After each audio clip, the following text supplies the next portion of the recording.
So, considering nursing responsibilities when we're talking about uterine hyperstimulation, or the term we call tachysystole, with tachysystole, it just means that we're having more uterine contractions than is beneficial to labor and delivery. We may see with hyperstimulation that we have fetal decelerations. With tachysystole, it's going to be more than 3 contractions in a 10-minute period, or it is loss of that resting tone between contractions. So when you're running Pitocin, you want to make sure that you're watching that contraction pattern, or if your mother has Cytotec or Cervidil in place, watching for hyperstimulation, ensuring she does not have too many uterine contractions within a given time frame. If tachysystole does occur, what you want to initially do, if you're running Pitocin, turn it off. You want to change the woman's position. So this all goes back to the nursing responsibilities when caring for mom and fetus during labor and delivery. So get her in a different position, start an IV if she doesn't already have one, and if she does currently have an IV, increase that non-additive fluid rate. So again, bump that normal saline or lactated ringers up to 900 ml an hour. Give her a 500-600 cc IV fluid bolus. Start her on oxygen so that we're increasing oxygenation to the fetus. Palpate and evaluate those contractions. So when she is having uterine contractions, really palpate her abdomen with the balls of your fingers and see if she does have resting tone between contractions. You may have to give a tocolytic such as terbutaline. If you do have to give terbutaline, remember it can be given IV or sub-Q. Ensure that you notify your healthcare provider and then document all the responses to those nursing interventions that you have done. If you take a look on page 510, you will see emergencies outlined.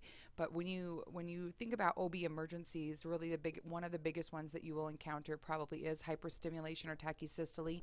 So we really need to use Pitocin cautiously in those events. With dysfunctional labor patterns, when we think about dysfunctional labor patterns, what we think about is that the woman isn't going to be able to deliver vaginally. Is it due to the fact that she isn't having enough uterine contractions? Does she have ineffective pelvic structures? So think back to the shapes of those pelvis structures that we looked at in the beginning when we talked about the gynecoid, platypoid. What is her pelvic structure like? Is it even feasible for her to be able to deliver a fetus that way? The abnormal presentation, so looking at the baby's position, are there any anomalies? Do we have a macrosomic or large for gestation baby? How many fetuses are in there? So thinking about the passenger, mother's position, does she need to change positions? Does she not want to change positions? And then her psychologic response. So what is her psyche saying? Are we telling her she can't do it? Is she thinking she can't do it? We need to offer lots of encouragement. So really that all goes back to the 5 Ps that we did discuss earlier. Other risk factors for dysfunctional labor: if you have someone that is more than 30 pounds overweight, a lot of times women that are heavy set and of short stature typically don't do well with vaginal deliveries. Malpresentation is another one. So looking at the fetus, what is that presenting part? Cephalopelvic disproportion means that the baby's head is too big for the pelvis or isn't going to come down into or pass through the mother's pelvis. So oftentimes you see CPD as a diagnosis when a mother has been laboring and then ends up going to cesarean section. Overstimulation with oxytocin, maternal fatigue. She's just too tired.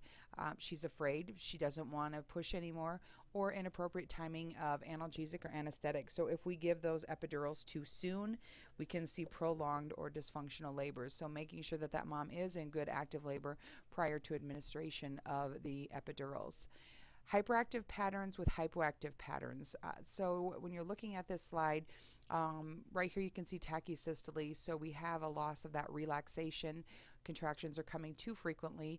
You can see fetal distress. Interventions again listed out down here. Hypoactive just means that they're weak or ineffective.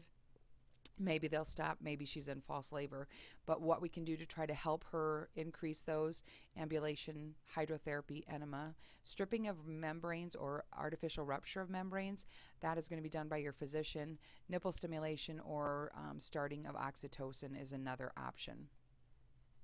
So when we think about the pain that is associated with labor, this comes out of chapter 16 in your textbook.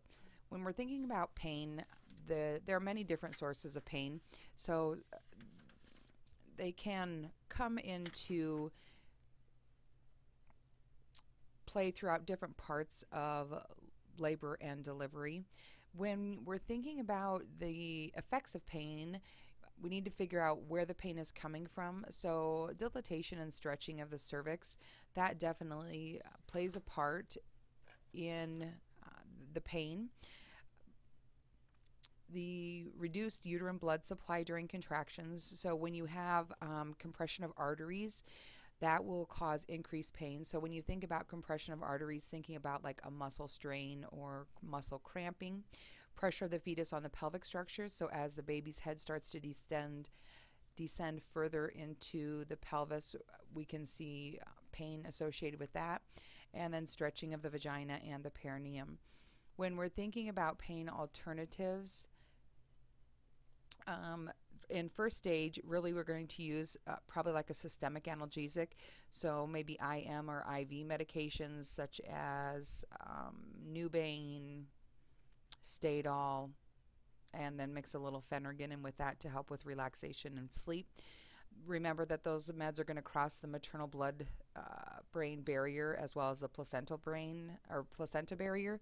So if a woman is beyond 7 centimeters, we don't want to give her any IM or IV medications because that can cross over to the fetus and cause respiratory depression in her fetus.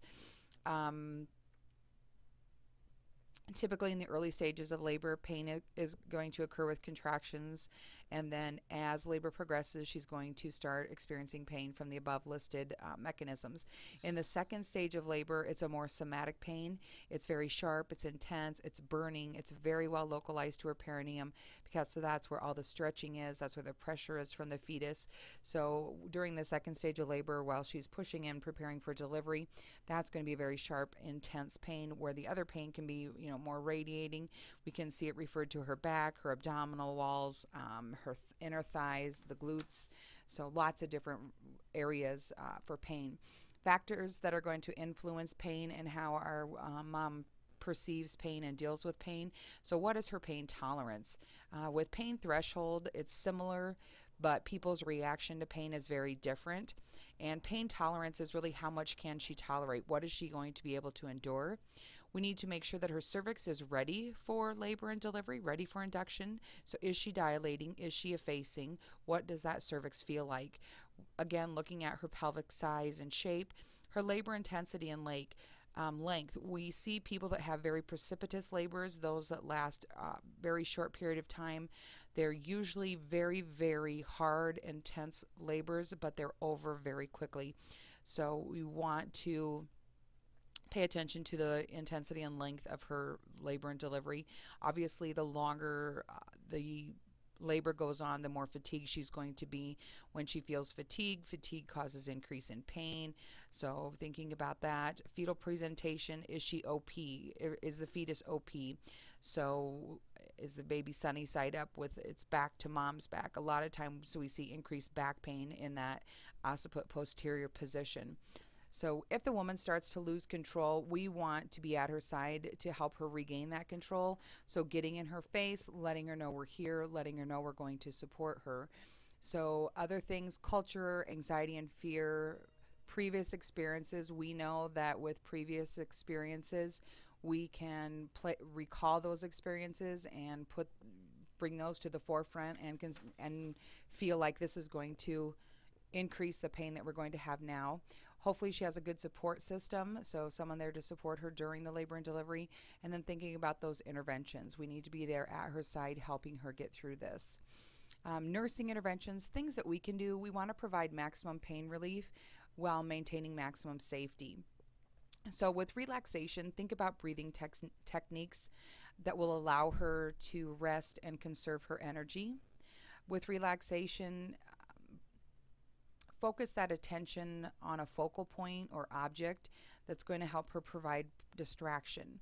You can use imagery, biofeedback, a quiet environment, music, breathing, cleansing breaths, hydrotherapy, maybe a TENS unit, acupuncture, acupressure, aromatherapy, massage.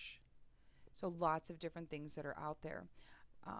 With positioning, we know that we can change her position, try to help her get comfortable in different positions so that we're moving her at least every 1 to 2 hours.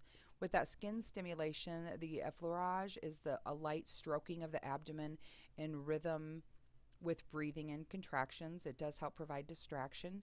Sacral pressure helps with intense back pain and pressures and sensations that are caused by the occiput of the fetus. So with sacral pressure, when she's having a contraction, you would push on her sacral area, so it's kind of like a counter pressure. Thermal stimulation, hot, cold, just alternating them. We can see greater effects if we alternate between hot and cold and not just having one or the other. So if you look at box 16.2, that will give you some more indications. Again, just make sure that you think about utilization of the birthing ball. Make sure when you are using a birthing ball that it's large enough for the woman so that her knees are at a 90-degree angle and her feet are on the floor. So a couple of other things that we can help utilize for pain. Pain medications. So thinking about dosages of pain medication, their actions, the possible side effects. Stadol is a really good one that we'll see. Stadol and Nubain given together can help cause amnesia and pain relief. We do want to watch for respiratory depression. If you look at pages 407 through 409, you will see a great medication guide. So I would refer you to that. We will talk about pain medications in class a little bit more. Sublimase and Sufentanil, those are going to be utilized possibly IM or IV, and we will see those, utilized with epidurals and intrathecals. So probably the one that you're most going to see would be Stadol and Nubain, and I don't have Nubain listed out up here because it was taken off the market, but I think that we're seeing that start to creep back in. But Stadol 1 to 2 milligrams IV, IM every couple of hours. Just remember, once she hits 7 centimeters, we're not going to be giving IM, IV medications. The xylocaines, we're going to be utilizing those for local infiltration. So if she tears, if she has an episiotomy, we're going to be using those. Typically, we use 10 to 20 milliliters of 1% lidocaine with epinephrine to help decrease that bleeding. So that epinephrine is going to cause some vasoconstriction. Will also help increase the effectiveness. A pudendal block, that's where they do a block kind of deeper inside of the pelvis, and we use lidocaine for that. These are all going to be we're going to be giving these, or the physician will be giving these. So if you look at figure 16.9, you will see pictures of that pudendal block. With your regional anesthetics, pull this information forward from basics. So regional anesthetic is going to cause anesthesia to a particular area. So epidurals, really a wonderful resource for pain management. We see them used very, very frequently. I would say probably 9 times out of 10. That's where we're going to be utilizing pain control. It can be used for labor or C-section. So you will probably see them used very, very frequently. Intrathecal is kind of also known as the walking epidural because the woman still has the use of her legs after the administration of the medication. So that's pretty common to see those utilized as well. Really common side effects: itching, hypotension, post-spinal headache.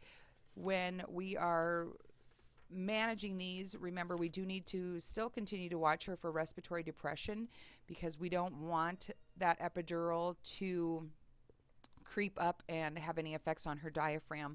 So once that intrathecal or epidural is in place, we do need to keep the head of her bed elevated about 30 to 45 degrees, maybe keeping her relatively parallel to the bed so that it doesn't sit to one side or the other. Will be another thing that we need to be observant and careful of. We're going to monitor her vital signs every 5 minutes for about the first 15 minutes, watching that fetal heart rate, making sure we don't have any decelerations or fetal bradycardia, and then reporting any abnormalities to the nurse anesthetist, anesthesiologist, and her provider.